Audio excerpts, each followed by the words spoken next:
Ik maak een programma voor de AVRO, Radio 4, elke dag is dat.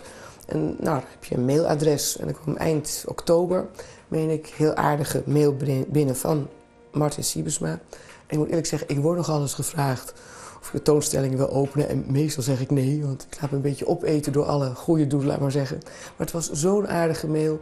Hij luisterde elke dag naar de klassieken, vooral als hij schilderde. En dat inspireerde hem. En nou, wat zou het dan leuk zijn als ik de tentoonstelling zou openen in januari. Nou, er zijn natuurlijk meerdere steken op de schilder. Het is dat ik al wat van stemming uitzetten. Maar Bach is wel een van mijn liefhebbers eigenlijk, wat ik graag op schilderen maak.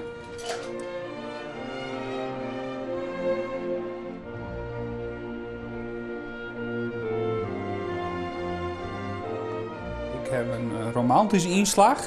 En dat komt vooral tot uitdrukking, vooral in een kleurgebruik wat ik doe. Ik heb een heel warm kleurgebruik. En de composities zijn vaak heel verstild. Hele rustige stillevens. Ik zet er net zachthele volle op. En ik werk dus de voorwerpen die er dan ik op staan tot op het trio eigenlijk uit.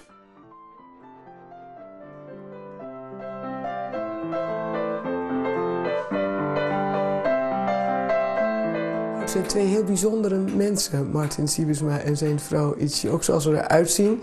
Vandaag hebben ze ook heel speciaal aangekleed. Hun huis is natuurlijk al heel bijzonder. Als je hier zo mag zijn, ja, zo'n oud kerkje. Het is een wereld die ik niet ken. En waar ik ben een journalist, hè, dus ik ben ook nieuwsgierig. Dus ik voel me ook bevoorrecht dat ik even in hun wereldje mag binnengaan.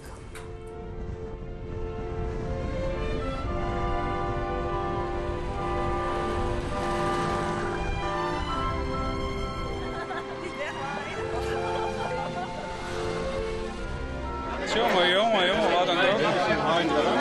Ah! Ja, Kees. Mooi. Ja. Het is echt ongelooflijk. Er is het tegen Joke gewoon dat u met zoveel bent. Wat een enthousiasme voor Martin en voor Els. Dat is natuurlijk, daar gaat het om. Nou, wat mij met Martin Siebesma bindt, dat is de klassieke muziek. Hij schreef me, ik ben vooral bekend in Friesland. En ik hoop ook heel Nederland te veroveren. Ik schilder in de trant van de klassieken, zoals de oude meesters. Niet heel bescheiden. Joke Klugkits van de Galerie Gouten, die wist 12,5 jaar geleden al dat Martin een man is met talent. Hij kwam hier binnen, heel bescheiden toen nog, met een paneeltje onder zijn arm.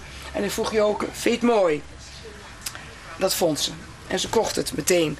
De Spaanse schilder Miro heeft wel gezegd, artiest zijn, kunstenaar zijn, dat is geloven in het leven.